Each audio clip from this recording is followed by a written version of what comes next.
오늘 이 새벽에 하나님께서 우리에게 주신 말씀은 호세아 10장부터 14장까지의 말씀 가운데 호세아 14장 1절 한 절의 말씀입니다. 호세아 14장 1절 말씀입니다. 구약성경 1268쪽입니다. 호세아 14장 1절 말씀, 구약성경 1268쪽 호세아 14장 1절 한 절의 말씀입니다. 기록된 말씀을 우리가 함께 한 목소리로 읽겠습니다. 시작. 이스라엘아, 내 하나님 여호와께로 돌아오라. 내가 불의함으로 말미암아 엎드러졌느니라. 아멘. 오늘은 호세아 10장부터 14장 마지막까지의 말씀을 가지고 여호와께 돌아오라라는 제목하에 하나님의 말씀을 함께 나누도록 하겠습니다. 220쪽에 나와 있는 우리 포인트를 함께 읽어보도록 하죠. 시작. 패역한 백성 북이스라엘을 향해 하나님께서는 사랑하는 마음을 드러내시며 그들이 돌아오기를 다시 한번 간절히 호소하십니다. 아멘. 오늘 이제 호세아서 마지막 부분을 함께 나누게 되는데요. 내일부터는 제가 휴가를 가는 관계로 오늘 호세아서를 마치고 잠깐 말씀대행진 진도를 쉬고 이제 돌아와서 다시 요나서부터 다시 시작하도록 하겠습니다. 호세아서 전체 구조는 어떻게 보면 간단해요. 1장부터 3장까지는 호세아의 가정 이야기, 그 가정 이야기를 하는 이유는 그 가정 이야기를 통해서 이제 실제적인 그 자체가 예언이라 그랬죠. 호세아가 먼저는 하나님의 마음이 어떤 마음인가, 실제로 고멜과 결혼하고 자녀를 낳으면서 다시 고멜을 또 불러들이면서 그 하나님의 마음을 더 알기를 원하고, 사실은 그 마음을 이스라엘 백성들이 알기를 원하는 게 호세아서예요. 그래서 그 호세아가 하나님의 마음을 가지고 이제 그 자신과 고멜과의 관계가 곧 북이스라엘과 하나님과의 관계로 확장시켜서 4장부터 마지막 14장까지는 이제 호세아의 가정 얘기를 하나님과 북이스라엘의 이야기로 확대시켜서 4장부터 마지막까지는 9편의 설교로 되어 있다고 말씀드렸죠.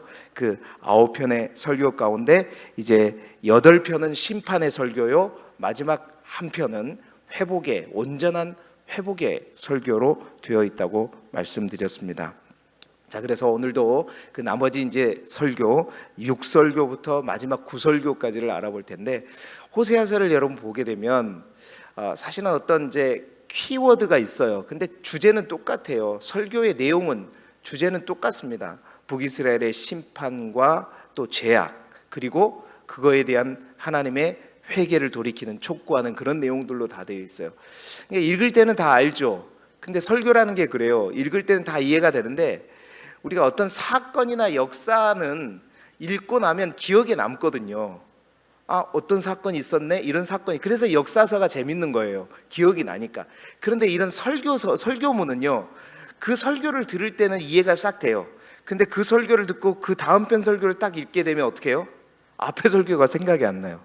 이게 설교라는 게 그렇습니다. 그래서 반복, 그리고 알고 듣는 게 굉장히 중요해요. 그러니까 제가 이제 알고 있는 지인 목사님이 성경을 가르치시는데, 그 목사님이 항상 가르치시면서, 그분은 나는 할 줄 아는 게 아무것도 없다, 하나님이 나를 부르는 것은 성경 하나 가르치라고 불렀다, 그런 사명을 갖고 성경을 가르치시는 분인데, 그분이 이제 전주에 있는 한일장신대학교를 나오면서 내가 성경 하나만큼은 누구보다도 잘 알아야 되겠다고 그래가지고 신학교 다닐 때부터 유별나게 하루에 45장씩 성경을 3년 동안 빠지지 않고 읽었던 분이에요. 그분이 하루에 45장씩 읽었으면 3년 동안 하루도 안 빠지고 45장씩 이어서 얼마나 읽었겠어요. 근데 그렇게 성경을 읽어도 도대체 성경이 이런 글이 어디에 성경이 있다 없다는 기억이 나더래요. 근데 뭔 내용이 있는지는 갈수록 미쳐버리게 돼요.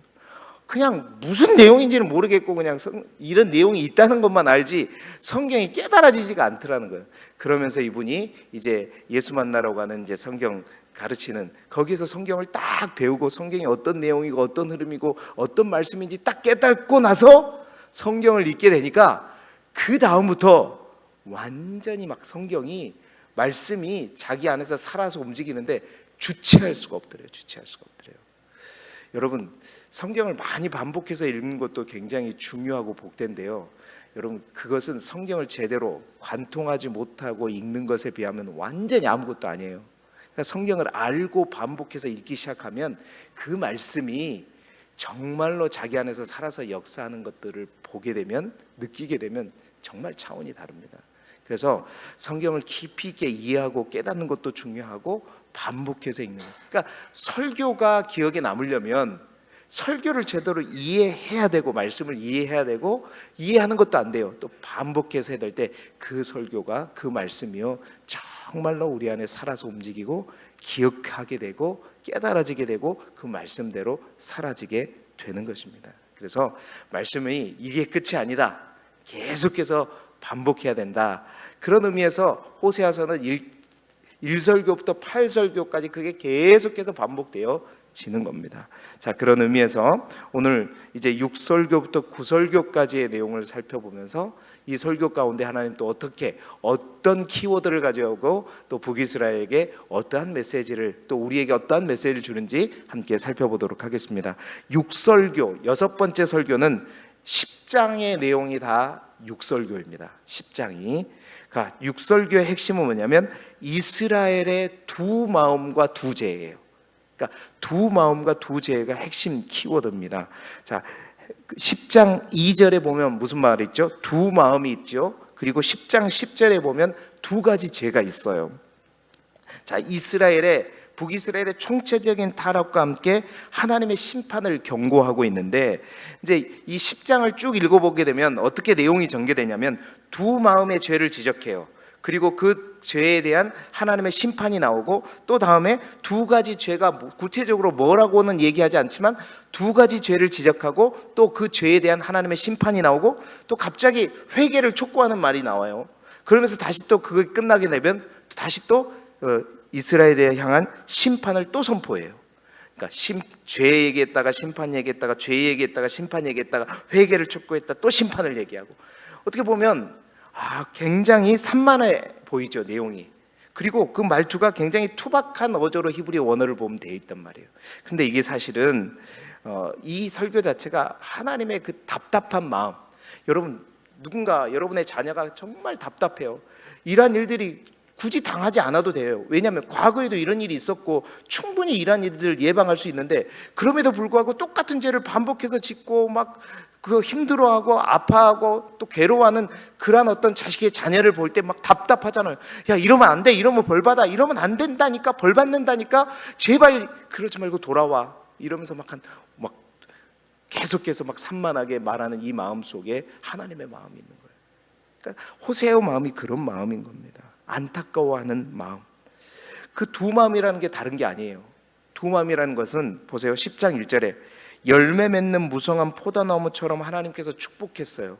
그러나 그 열매가 많을수록 뭐예요? 제단을 많게 하고 그 땅이 번영할수록 주상을 아름답게 했다. 이 제단과 주상은 어떤 제단과 주상을 얘기하냐면 우상의 제단과 우상의 주단을 얘기하는 겁니다. 하나님께서 이스라엘에게 열매 맺는 무성한 포도나무처럼 축복하셨는데, 오히려 그들은 어떻게 우상의 제단에 가서 바치면서 오히려 우상의 제단을 풍성하게 만들었단 말이에요. 이게 두 마음이에요. 하나님을 믿는 하나님의 백성이 하나님이 주신 축복을 깨닫고 알지 못하고 오히려 그 우상에 나아가는 그 두 마음을 가지고 나뉘어지는 이 두 마음의 죄. 그래서 하나님과 우상의 양다리를 걸치면서 살아가는 이스라엘 백성들을 얘기하면서, 그러면서 하나님을 이제 두려워하지도 않아요. 그래서 두 번째는 10장 10절에 두 가지 죄에 걸렸다.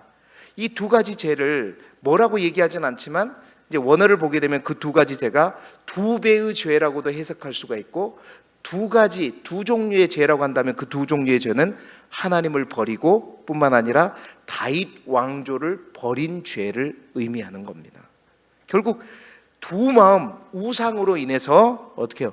두 배의 죄, 두 가지의 죄를 이스라엘 너희가 범했다는 거예요.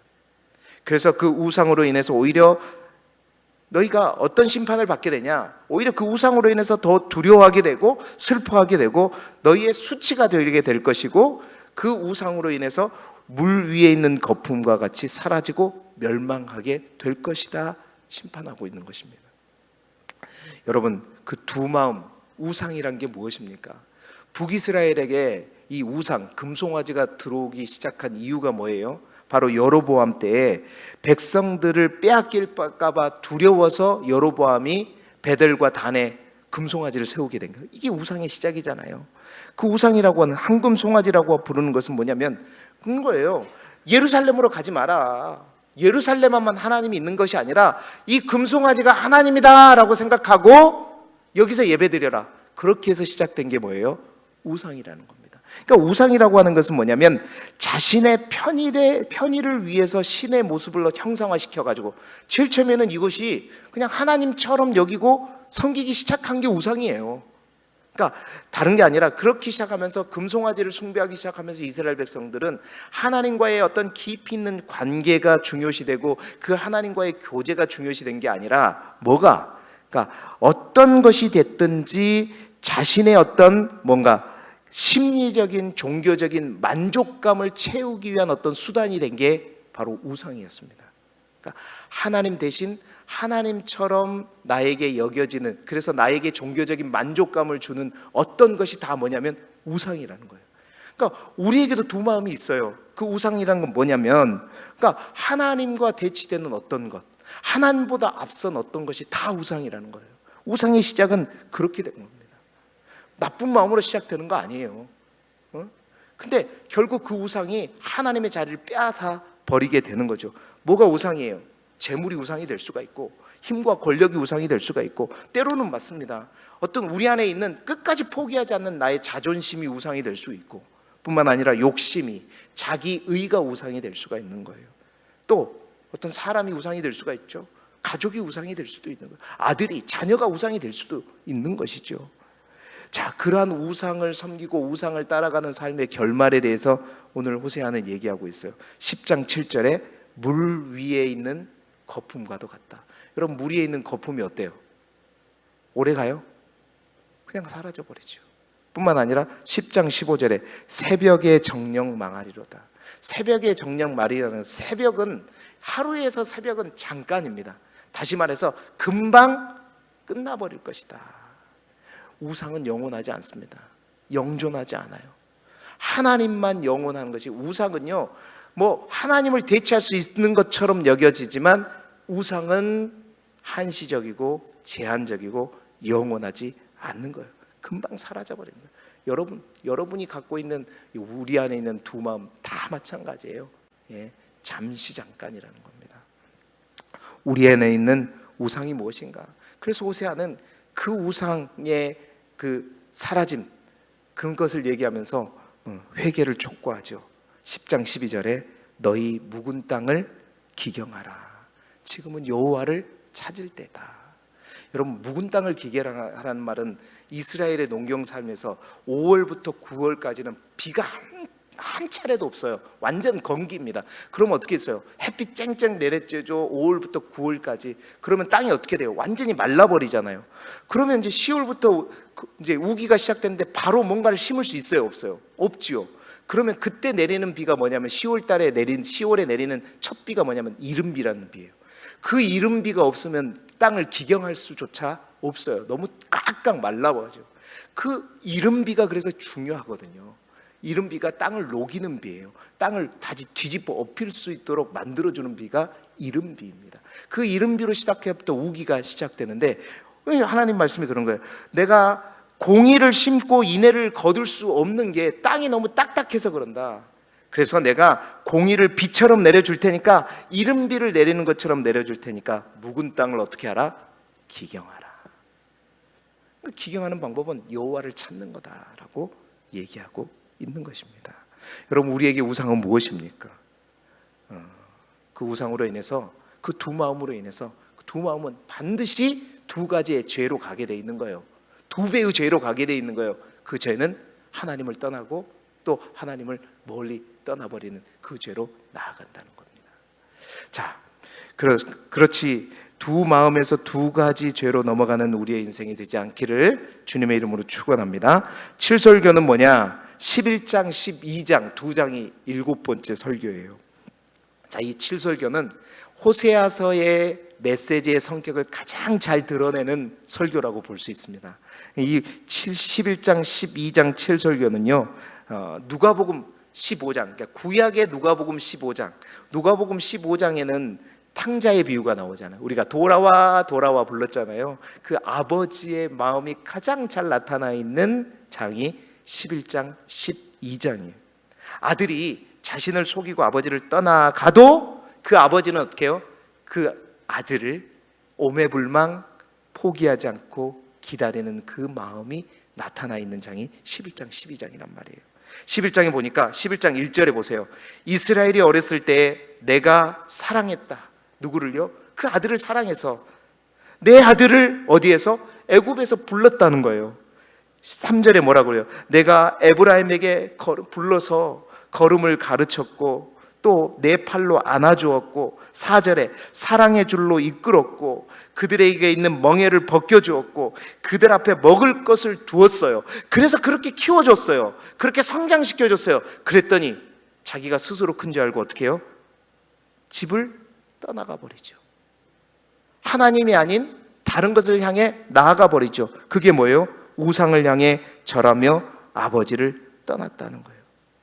그래서 아버지에게 돌아오지 않는다는 거예요. 사랑을 베풀어도 돌아오지 않아요. 그런데 그럼에도 불구하고 어떻게 해요? 하나님은 기다린다. 뿐만 아니라 12장에는 이러한 이스라엘 모습을 역사 속에 등장하는 이삭의 아들 누구? 야곱을 얘기하는 거예요. 야곱이 어떤 삶을 살았어요? 형을 속이기 시작해서 또 아버지를 속였잖아요. 막 털까지 붙여가면서 고기까지 막 집에 있는 고기를 잡아가지고 자기가 잡아왔다 그러면서 아버지를 속이고 떠나갔잖아요. 어디로요? 도망간 거죠. 저 바단 아람으로 피해 갔다가 다시 어떻게 해요? 아버지께로 고향으로 돌아왔던 야곱의 얘기를 이야기하면서 지금도 기다리시는 아버지의 마음, 이스라엘도 야곱도 끝까지 포기하지 않으시는 그 아버지의 마음. 비록 그러한 아버지, 그 아버지의 부성애를 얘기하면서 그러한 아버지의 마음을 모르고 떠나간 그 아들에게 어떤 고생과 심판이 있겠죠. 여러분, 야곱이 아버지를 떠나서 좋았어요? 삼촌한테 속고 20년 동안 얼마나 고생을 했습니까? 그 심판을 받지만 그럼에도 그 심판이 끝이 아니라 반드시 회복될 거다. 돌아오라. 끝까지 포기하지 않는 하나님의 사랑에 대해서 설교하고 있는 것이 11장, 12장입니다. 자, 그 마음이 어디에 표현되어 있냐? 11장 8절에 보세요. 내가 어찌 너를 놓겠느냐? 내가 어찌 너를 버리겠느냐? 내가 너를 아드마같이 놓겠느냐? 내가 어찌 너를 스보임같이 두겠느냐? 내 마음이 내 속에서 돌이켜 나의 국률이 온전히 불붙는 듯 하도다. 이게 여러분을 향한 하나님의 마음이에요. 여러분이 잘하고 정말 하나님 보시기에 기쁜 일만 행했을 때 그걸로 인해서 기뻐하는 하나님이 마음이 아니라 정말 그렇게 저렇게 잘해줘도 나를 배신하고 떠나가고 그렇게 기다려도 오지 않는 그 아들을 향한 아버지의 마음이 그래요. 어떻게 내가 너를 놓겠느냐?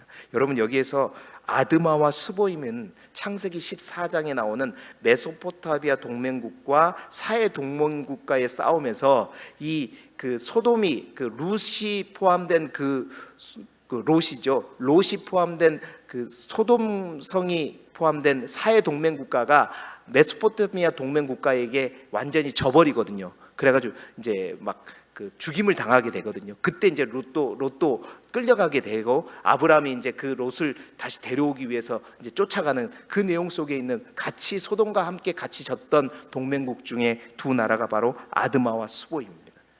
내가 아드마와 스보임처럼 두지 않겠다는 거예요. 그렇게 멸망하도록 두지 않겠다는 겁니다. 완전히 멸하지 않을 것이다. 내가 회복시킬 것이다. 기다릴 것이다. 돌아올 때까지 기다릴 것이다. 12장 6절에 보세요. 그런즉 너의 하나님께로 돌아와서 인애와 정의를 지키며 항상 너의 하나님을 바랄지니라. 아버지의 마음이 드러나 있는 그 책이 바로 11장 12장 7설교예요. 여러분, 호세아서는 그렇습니다. 하나님의 사랑의 근거에서 북이스라엘을 돌이키기 위한 메시지가 바로 호세아예요. 아모스는 하나님의 공의와 정의지만, 여러분, 하나님의 성품 중에 두 가지 성품이 뭐예요? 하나님의 공의와 정의, 하나님은 의로우신 하나님이라는 거. 또 하나는 뭐예요? 그럼에도 불구하고 하나님은 사랑의 하나님이라는 거죠. 이 아모스와 호세아가 그 두 가지 하나님의 속성을 가지고 이스라엘의 회복과 회개를 촉구하는 메시지가 바로 아모스와 호세아입니다. 그래서 그러니까 여러분, 우리가 끝까지 인내하지 못하고 포기하는 이유는 뭐예요? 우리가 사랑하지 않기 때문이에요. 우리가 자녀도 누구도 우리가 사랑하면 인내할 수 있고 끝까지 기다릴 수 있는 것이죠. 그러니까 우리가 지금 어떤 시대를 살고 있냐면 이러한 사랑을 찾기 어려운 시대에 살고 있단 말이에요. 우리가 찾는 사랑은 어떤 사랑이에요? 육체적인 쾌락과 뭔가 대가를 바라는 그러한 사랑들은 겁나게 많아졌지만, 대가 없이 사랑하고 끝까지 참아주고 기다려주고 끝까지 세워주기를 원하는 그러한 사랑은 점점 찾아보기 어려운 시대가 바로 이 시대라는 거예요. 북이스라엘, 이 여로보암 시대가 바로 오늘날의 시대와 동일한 시대라는 거예요. 여러분, 이 사랑을 누가 해야 되냐? 우리가 해야 되는 거예요. 교회가 해야 되는 거예요. 기독교인들이 이 사랑을 해내야 되는 것입니다. 오늘 우리에게 주시는 메시지는 우리가 이러한 사랑으로, 이러한 사랑의 세포가 우리 안에 깨어나야 된다, 우리 모두에게 말씀하고 있는 것이죠. 여러분, 우리 또한 하나님을 저버리고 몰라가는 저 탕자와 같은 세상 사람들 향해서 이 마음을 가지고 끝까지 기도하고 끝까지 기다리고 세워주고 그들을 향해 돌아오기를 촉구하는 저와 여러분이 될 수 있기를 주님의 이름으로 축복합니다. 팔설교는 뭐냐면 13장이에요. 그 팔설교의 주제는 뭐냐면 사망에게 큰 소리치라. 여러분, 이제 13장 마지막 팔설교는 지금까지 심판과 죄, 그걸 이제 마지막으로 하는 설교입니다. 그 마지막 설교니까 이제 마지막이니까 더 간절하겠죠. 더 세게 얘기했죠. 이제 마지막 더 이상 이제 심판에 대한 설교를 마치면서, 자, 이게 마지막인데 진짜 너희들 그러면 끝나는 거야. 이제 진짜 제발 돌아와, 진짜 끝나는 거야. 그러면서 이스라엘의 두 가지 죄를 더 강하게 강력하게 얘기하는 거예요. 그 두 가지 죄를 다시 한번 요약하는데, 첫 번째 근본적인 죄는 13장 2절에 보면 송아지와 입을 맞출 것이라. 그러니까 이스라엘의 첫 번째 죄는 뭐냐면, 큰 죄는 우상을 숭배하는 죄이고, 두 번째는 13장 6절에 보세요. 내가 배가 불렀고 배가 부르니 그들의 마음이 교만하여 이로 말미암아 나를 잊었다. 또 한 가지 죄는 뭔가 배가 부르고 살만하니까 하나님을 잊어버리고 내가 뭔가 잘해서 그렇게 된 줄 알고 하나님을 떠나버린 죄. 이게 두 가지 죄예요. 그 두 가지 죄를 이야기하면서 진짜 마지막인데, 이런 죄 진짜 돌이키지 않으면 어떻게 해요? 내가 사자처럼 표범처럼 곰처럼 들짐승처럼 너를 찢고 삼키고 찢을 것이고, 그런 너희들에게 어떤 심판? 근원 15절 16절에 보시게 되면 근원이 마르고 샘이 마르고 보배가 약탈되고 칼에 엎드러지고 배가 갈라질 것이다. 강하게 격하게 말해요. 그러니까 이제 마지막 심판 설교를 얘기하면서 온갖 무서운 말을 싹 다 쏟아 부으면서요, 여러분, 여기에 반전이 있어요. 그러면서 우리가 잘 아는 사도 바울이 인용했던 말씀이죠. 고린도전서 15장 55절에 인용했던 말씀이죠. 그 말을 합니다. 사망아, 내 재앙이 어디 있느냐? 수오라, 내 멸망이 어디 있느냐? 여러분, 호세아서가 이 말을 딱 한 절 하지만요, 이 말이 얼마나 강한 음성이냐면 그런 거예요. 자, 여러분 앞에 이런 사망들이 있어요. 돌이키지 않으면 정말 여러분 이 사망으로 수월에 들어갈 겁니다. 그런데 이 무서운 사망 앞에 그냥 여러분을 내줄 겁니까? 뭐래요? 사망아, 내가 쏘는 것이 어디 있느냐? 이 말은 뭔 말이냐면 그 사망 앞에 이렇게 말하라는 거예요. 야, 사망아, 내가 너희들한테 그냥 이렇게 쉽게 먹힘을 당할 줄 알았지? 웃기는 소리 하지 마. 사망아, 내롱, 이거예요. 이게 그 말이라니까요. 내가 너희들한테 먹힐 줄 알았지? 웃기지 마. 내 인생에 사망 떠나버렸어. 그러니까 하나님이 옆에 계세요. 사망이 앞에 있어요. 그러니까 사망이 거의 다 자기를 삼킨 것 같았는데 하나님을 딱 붙잡으면서 이렇게 하는 거예요. 니들이 나를 먹을 수 있을 것 같았지? 웃기는 소리 하지 마. 그러니까 사망에게 큰 소리 치는 거예요. 사망아, 네가 어디 있어? 내 인생에 사망은 없어. 수월은 없어. 웃기는 소리 하지 마. 제발 이 소리를 사망 앞에 해주라. 호세아가 그 얘기하는 거예요. 하나님의 마음. 나를 붙잡고 그 사망 앞에, 사망아, 내가 쏘는 것이 어디 있느냐? 수월아, 내가 쏘는 것이 어디 있느냐? 제발 나를 붙들고 그 사망 앞에 큰 소리 한번 쳐라.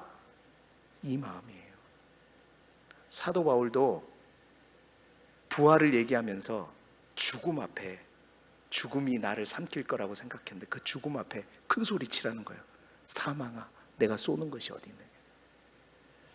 사랑하는 여러분, 우리 또한 우리를 삼키려고 하는 자들 앞에 큰 소리 칠 수 있는 우리의 믿음이 되시기를 소망합니다.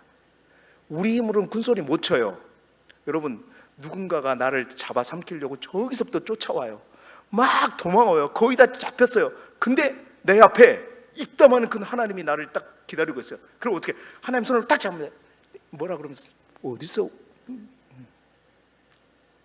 두려움이 여러분을 삼키려고 하세요? 위험이 여러분을 삼키려고 하세요? 걱정과 근심이 여러분을 삼키려고 하십니까?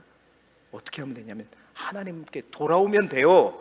하나님께 돌아와서 하나님을 꼭 잡고 사망아, 두려움아, 염려야, 근심아, 걱정아, 제발 내가 쏘는 게 어디 있냐? 내 인생에 그런 건 없다. 하나님이 내 곁에 있고 내가 하나님 품에 있는 한 나를 삼키지 못한다. 그리고 마지막 구설교는 그러한 이스라엘 백성들에게 14장 구설교는 이보다 좋을 수 없다 얘기하고 있는 거예요. 자, 8번의 설교를 통해서 공통적으로 확인한 게 뭐냐면 심판 앞에, 멸망 앞에, 사망 앞에, 수월 앞에 놓여 있지만 지금이라도 돌아오라. 언제라도, 지금이 아니면 언제라도 돌아오라. 그러면 너희를 회복시킬 것이다. 이 메시지는 계속해서 반복되었잖아요. 이제는 마지막 설교에는 이제 심판이 없어요. 완전한 회복만 얘기합니다. 14장 1절에 이스라엘아 내 하나님 여호와께로 돌아오라. 14장 2절에 너는 말씀을 가지고 여호와께로 돌아오라. 그래서 4절부터 8절까지는 그렇게 돌아오는 자에게 임할 축복을 노래합니다. 그러니까 그 당시 이스라엘에서 축복을 의미하는 모든 단어를 다 끄집고 와요. 보세요. 이슬, 백합화, 레바논의 백향목, 감람나무, 포도나무, 포도주, 레바논의 포도주, 푸른 잣나무.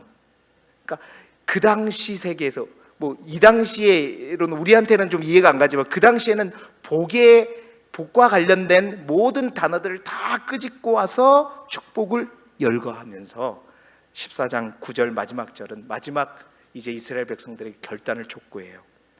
진짜 지혜 있는 것이 무엇이냐? 총명이 어디에 있느냐? 여호와의 도만이 정직하다. 여호와께 돌아오는 것만이 진짜 맞는 답이다. 의인의 길로 하나님께로 돌아올래?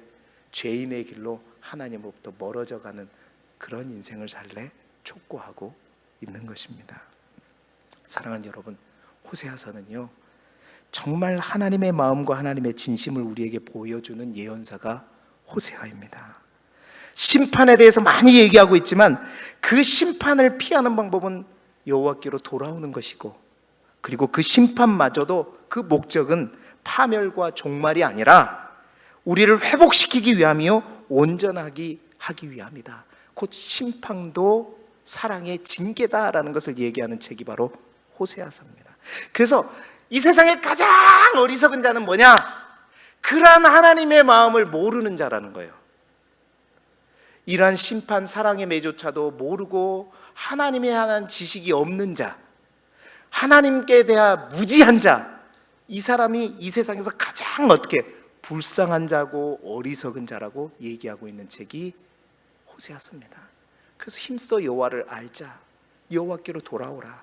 하나님의 품으로 돌아오라. 끝까지 기다리겠다. 너희들이 올 때까지 나는 기다리겠다. 말씀하시는 책이 호세아입니다. 돌아오기만 해. 내가 혼내줄 거야. 그러면서도 오매볼망 기다리는 아버지의 마음.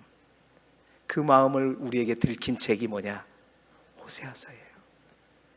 그 아버지의 마음, 오늘도 더 가까이 더 가까이 더 가까이 오기를 원하시는 하나님 앞에 제발 가까이 가서 하나님의 손을 확 붙잡고 여러분을 위협하는 모든 문제와 어려움과 절망과 죽음을 향해 선포하십시오. 큰 소리 치십시오. 그렇게 살아가는 복된 이 하루, 이 한 주간이 되기를 그리스도 예수 이름으로 축복합니다. 기도드리겠습니다.